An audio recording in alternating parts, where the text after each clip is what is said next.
Tapi kenikmatan paling besar yang Allah janjikan yaitu ketemu dengan pencipta diri kita sendiri, yaitu Allah Subhanahu wa taala.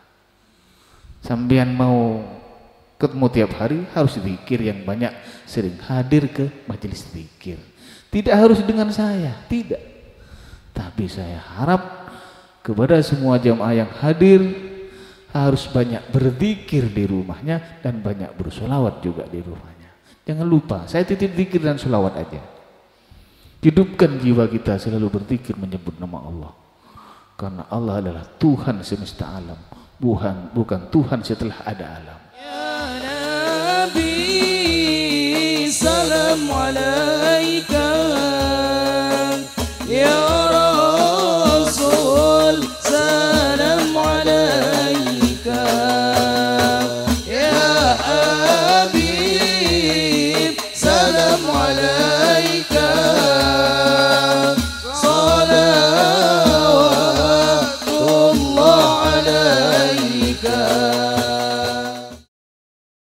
Hadirin jemaah yang dirahmati Allah, alhamdulillah malam hari ini kita masih diberi kenikmatan oleh Allah.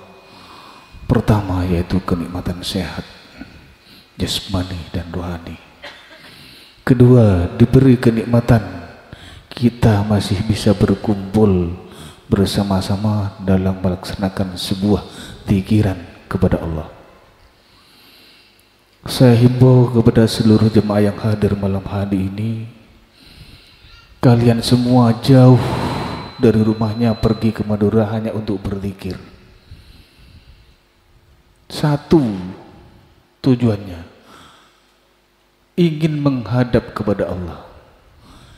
Karena tauhid di sini itu dinamakan nurut tauhid. Tauhid itu satu.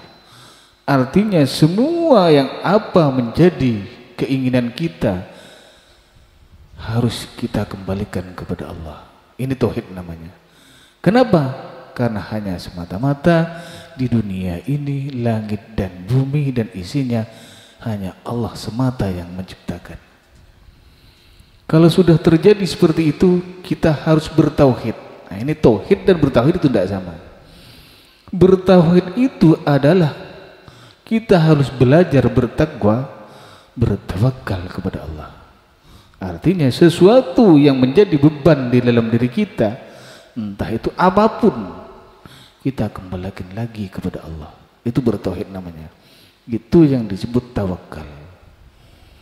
Takwa bagi saya pribadi memaknai dan menafsirkan yaitu menghilangkan semua apa yang ada di dalam pikiran, baik hutang, baik keperluan, baik keinginan, itu dihilangkan di saat kita menghadap kepada Allah, baik dalam berzikir atau dalam bersolat. Ini takwa namanya. Ini salah satu bentuk bertauhid kepada Allah. Kalau tawakal, menyerahkan segalanya. Ini ada hubungannya dengan iman kepada Allah.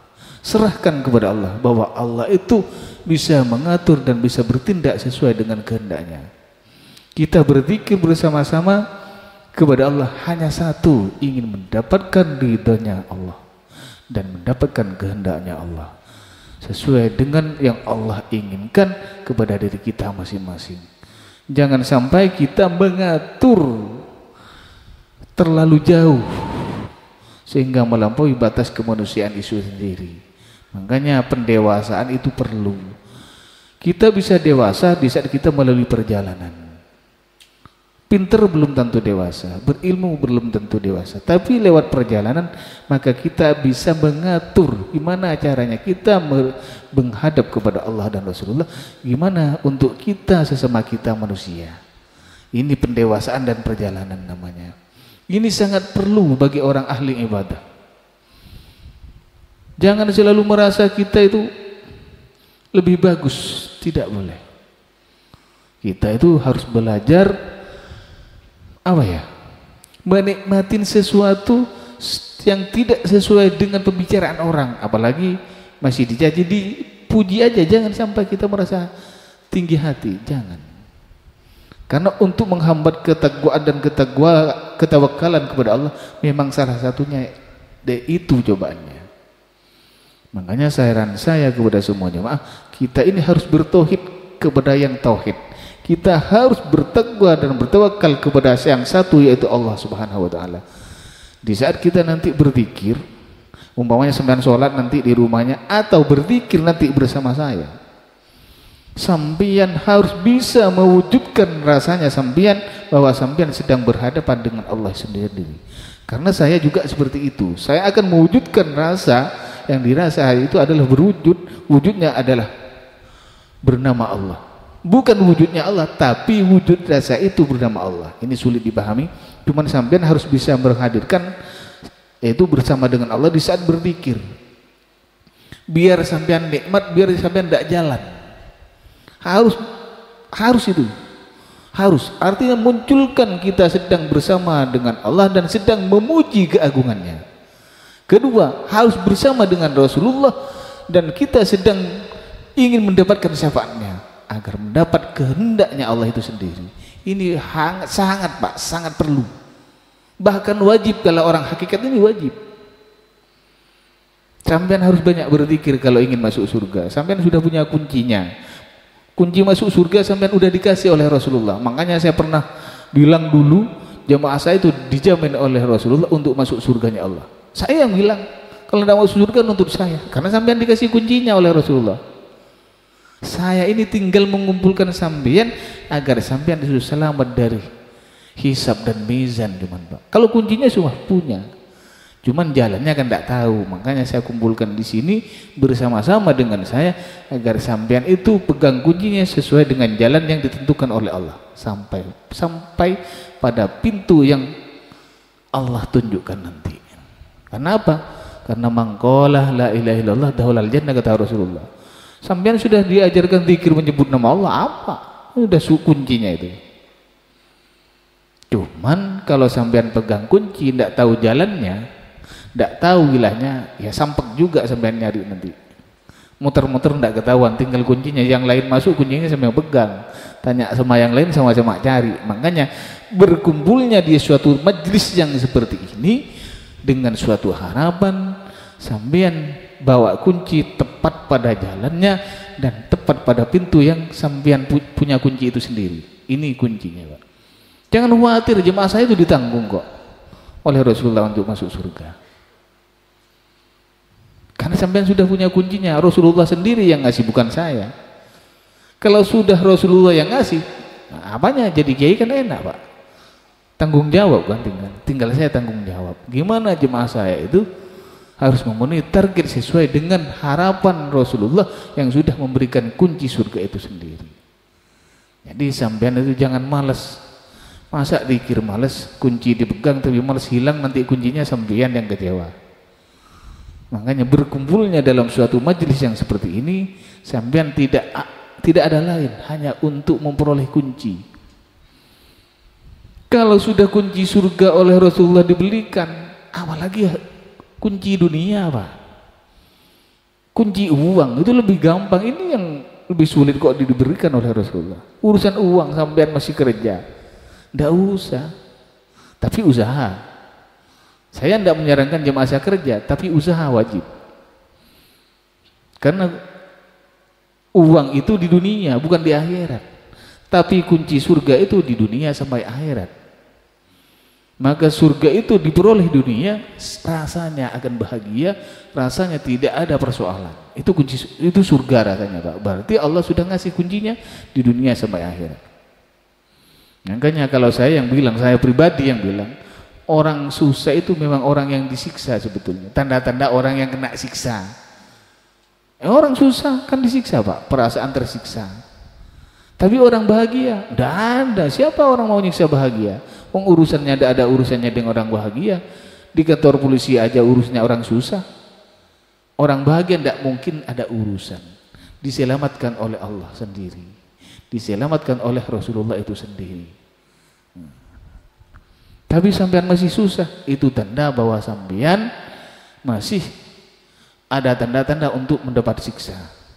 Makanya harapan berzikir bersama-sama adalah apapun yang sampean rasakan itu ada yang menyelamatkan. Ya jangan cuma kiai yang disuruh, sampean harus juga berusaha biar kiainya juga tidak sia-sia. Kalau digantungkan sama saya kan tidak enak juga Pak, sampean kurang malu namanya. Kalau saya memang tidak susah, cuman makanya saya itu orang paling bahagia karena saya tidak merasakan sebuah kesusahan. Masa orang tidak susah mau disiksa? Ya cari sampean aja, jamaah saya itu ahlinya susah. Menurut saya ahlinya, karena tidak bisa membuang rasa susah. Makanya orang yang selamat dari hisab itu diantaranya adalah orang yang tidak pernah mendapatkan kesusahan di dunia. Itu diantaranya Pak. Jadi kalau tidak susah kan mau dihisab gimana? Dunia sudah tidak susah. Masa hisab itu kan nyusahkan Pak, mizan nyusahkan. Ya tidak ada di situ besok. Makanya Rasulullah selalu menyarankan di dunia itu harus sampean kumpul dengan orang-orang yang memang orang soleh, kata Rasulullah. Orang-orang yang selalu dekat dengan Allah dan Rasulullah. Itu kuncinya. Untuk mendapatkan apa? Untuk selamat dari yaumul hisab dan yaumul mizan itu. Kalau saya pribadi, saya yakin pada diri saya sendiri, saya tidak akan melihat itu. Kalau saya pribadi, kalau sampean saya tidak meyakinkan. Harus diyakinkan dulu. Enggak, memang saya tidak susah. Kiai itu apa Mbak? Saya berdandan seperti ini bukan ingin jadi kiai. Saya menghormatin amanah yang Rasulullah berikan kepada saya. Sampean udah dandan rapi-rapi seragam, masa kiainya bontang cuman pakai butut kan tidak mungkin juga, tidak elok kan dilihat. Saya itu menyerasikan. Dan saya menghormati para aulia yang hadir malam hari ini. Di sab sampean itu ini para wali Pak. Banyak hasilnya. Semoga sampean bisa membuka tabirnya sendiri atau Allah membukakan sehingga sampean bisa lihat. Inilah. Ini penuh. Sab ini penuh. Sampean, para aulia, ini terus banyak. Bulangnya itu benar, bahkan lebih banyak dari sampean. Makanya sampean sekali duduk dengan pontang-panting kayak ini malu sebetulnya. Kalau saya lihat sampean kayak gini itu menghindar duluan soalnya, takut dibentur sebetulnya. Ini kelihatan bagus, makanya saya itu menghormati beliau-beliau yang sudah turun dari alam lahud ke sini hanya untuk apa? Hanya untuk berzikir bersama dengan orang yang bisa mewujudkan rasa itu sendiri, sehingga wujud itu yang kita sembah bersama-sama yaitu Allah itu sendiri. Itu yang mau disembah. Hanya itu, bukan apa? Sambil mendoakan kalian semua, tapi ini keperluannya. Jadi jangan disia-siakan, jangan mengeluh, sampean jauh. Kalau sudah kunci surga diberikan, jelas sampean tidak akan mudarat. Cuman jangan langsung minta 2 hari atau 1 minggu. Perjalanan itu kan bertahap Pak. Kita semoga selamat di dunia dan akhirat. Kita semoga sejahtera di dunia sampai akhirat. Ini harapannya, harapan saya dan sampean semua.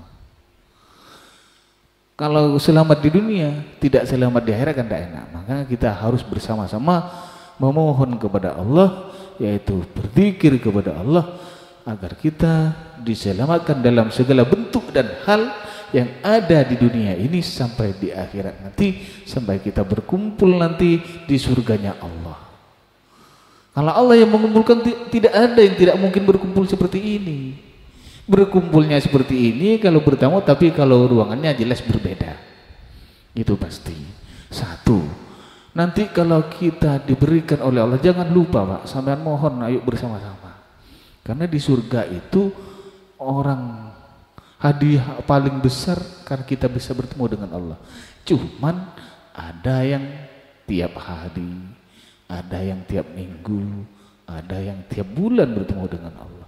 Sampean tinggal pilih, mau 1 kali seumur hidup di surga ya terserah. Tapi kenikmatan paling besar yang Allah janjikan yaitu ketemu dengan pencipta diri kita sendiri, yaitu Allah Subhanahu wa Ta'ala. Sampean mau ketemu tiap hari, harus zikir yang banyak, sering hadir ke majelis zikir. Tidak harus dengan saya, tidak. Tapi saya harap kepada semua jamaah yang hadir harus banyak berzikir di rumahnya dan banyak bersolawat juga di rumahnya. Jangan lupa, saya titip zikir dan solawat aja. Hidupkan jiwa kita selalu berzikir menyebut nama Allah. Karena Allah adalah Tuhan semesta alam, bukan Tuhan setelah ada alam. Tuhan sebelum Allah alam ada, karena Allah itu bukan setelah alam ada. Makanya alam dan isinya ini adalah ciptaan Allah. Wajib kita berzikir kalau ingin masuk surganya Allah. Kalau tidak menyebut nama Allah, masa mau masuk surga? Tidak mengikuti ajaran Rasulullah mau masuk surga? Yang bikin sendiri. Barangkali bisa. Makanya saran saya kepada semua jemaah saya, karena kalian semua adalah pada akhirnya tanggung jawab saya. Saya yang akan diurus oleh Rasulullah. Makanya permohonan saya kepada kalian semua, banyak berzikir dan bersolawat, jangan selalu meninggalkan sholatnya. Itu aja. Karena Rasulullah oleh Allah diangkat ke atas langit hanya untuk menerima sholat. Jadi biar ada perbedaan antara jemaah majelis zikir Nurut Tauhid dengan jemaah yang bukan Nurut Tauhid. Nah, makanya kita harus bersolat sesuai dengan amanah dan kewajiban yang Rasulullah bawa. Harus, Pak. Nanti tidak sholat, mau masuk surga bersama kiai, kiainya tidak mau, kiainya sholat kan. Setelah kok pilih kasih, bukan pilih kasih, memang kasih tak dipilih itu. Nah, sarankan itu seperti itu loh. Karena bertauhid itu adalah menyerahkan segalanya kepada Allah, baik dalam bentuk materi, lahir dan batin. Diserahkan kepada Allah. Itu bertauhid. Karena hanya Allah yang bisa mengetahui dan memberikan sesuatu pada diri kita. Ini himbauan saya kepada jemaah saya semuanya.